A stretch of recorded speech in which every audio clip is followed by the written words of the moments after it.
Hello guys, तो कैसे हैं आप लोग। आई होप आप लोग बहुत अच्छे होंगे, ठीक ना।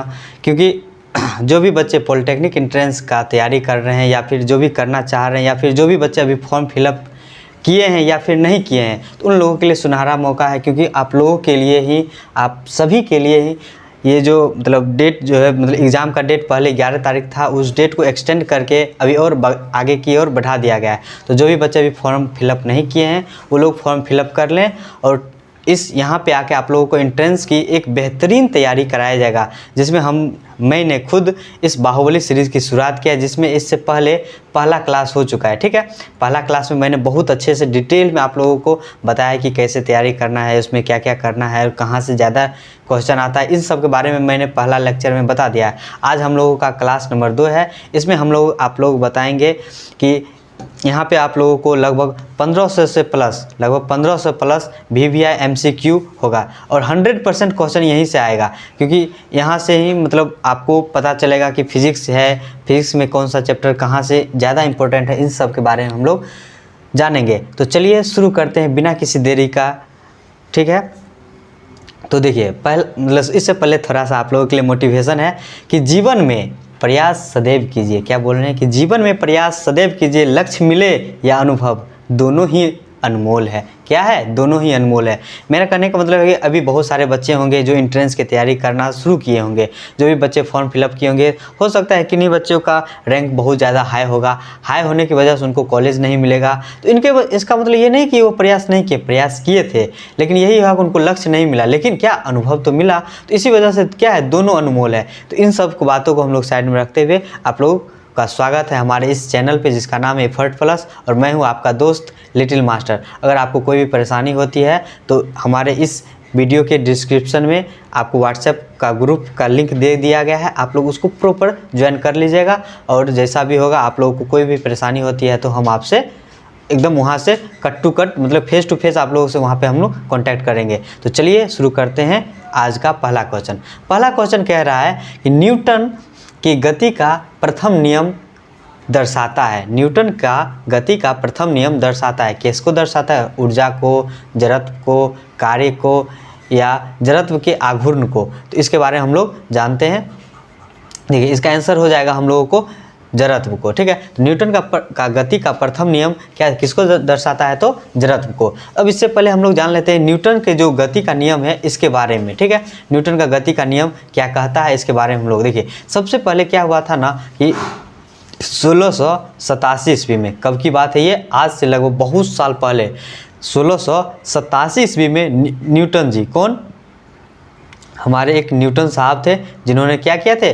फिजिक्स यानी भौतिकी में गति के रिलेटेड 3 नियम दिए थे। पहला, दूसरा और तीसरा। ठीक है, तो पहला उन्होंने किसके लिए दिए थे? तो पहला गति का नियम जड़त्व के लिए, जो कि आप लोग जानते हैं। इसमें क्या होता है ना कि जब कोई वस्तु, देखिए न्यूटन का प्रथम गति नियम, क्योंकि यहाँ से आप लोगों को एकदम हम व्याख्या के साथ, यानी कि व्याख्या के साथ जब बताएंगे ना, तो आपको इससे रिलेटेड जितना भी क्वेश्चन आएगा तो आपको इस सब के लिए जो भी कि जितना भी क्वेश्चन होगा आपको उससे डील कर पाएंगे। अगर नहीं तो डायरेक्ट हम आए और बता दिए न्यूटन का गति का प्रथम नियम क्या है, जड़त्व, किसको दर्शाता है? जड़त्व को, तो वो खत्म हो जाता बात। लेकिन यहाँ नहीं, हम क्या करेंगे, इसके बारे में डिटेल से अध्ययन करेंगे। तो इसलिए आप लोग क्लास को अंत तक जरूर देखिए। ठीक है, तो उन्होंने क्या किया, न्यूटन साहब थे, उन्होंने क्या किया, 1687 ईस्वी में गति के 3 नियम को दिए। पहला नियम, उसमें उन्होंने ये बताया कि जब कोई वस्तु तब तक गति में नहीं बदलेगी जब तक उस पर कोई बल ना लगे। आप लोगों को तो ये तो क्या है, एक स्टेटमेंट के रूप में था, लेकिन इसका उदाहरण के रूप में आप देखिए।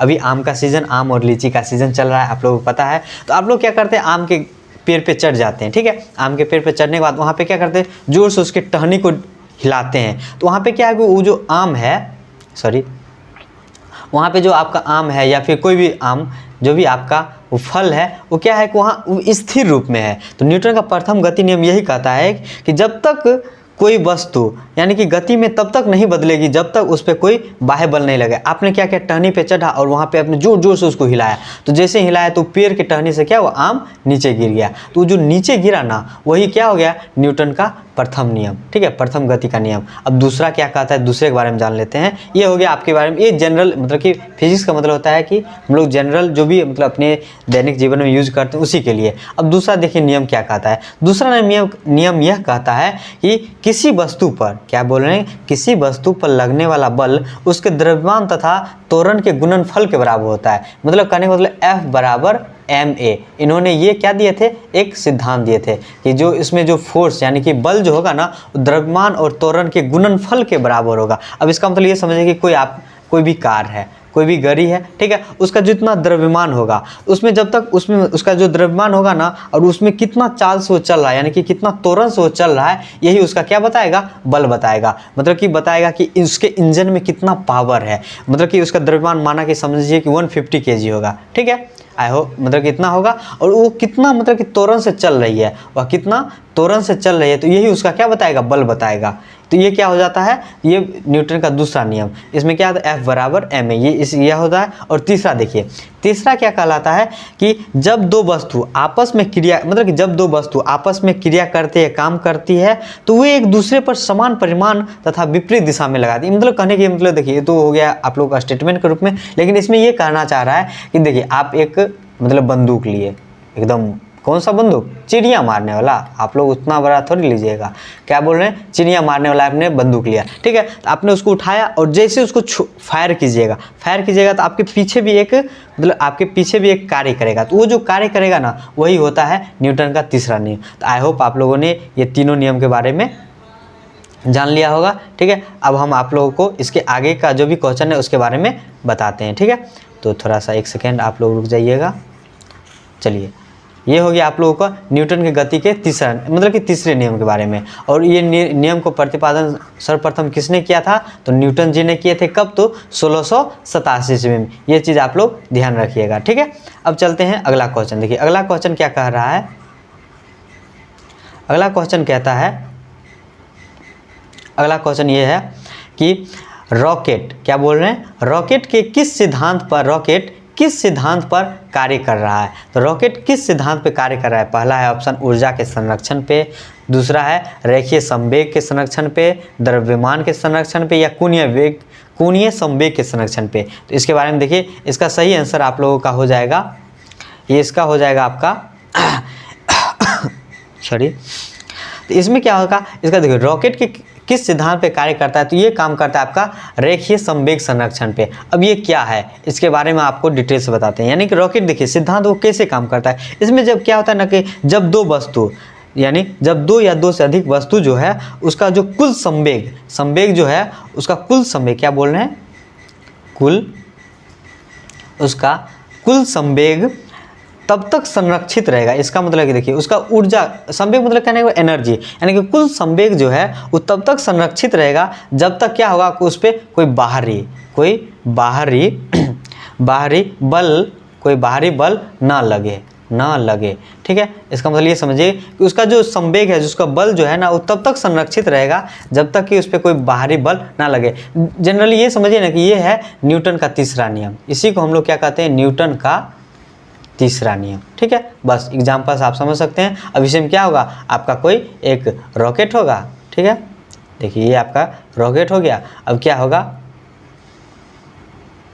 ठीक है, ये देखिए ये क्या यहाँ से उड़ेगा। तो कब उड़ेगा, जब आप लोग क्या कीजिएगा, इसके पीछे से मतलब कि थोड़ा सा मतलब आग लगेगा। तो जब ये नीचे से जाएगा ना, तो इसका जो जितना एनर्जी होगा ना, वो नीचे की ओर फोर्स लगाएगा, बल लगाएगा तो ऊपर जाएगा। तो उसका संवेग स्थिर है, लेकिन जब उस पर आप बल लगाइएगा तो क्या होगा, ऊपर की ओर जाएगा। यही कहेगा क्वेश्चन कि रॉकेट किस सिद्धांत पे कार्य करता है, तो रेखीय संवेग पे, ठीक है।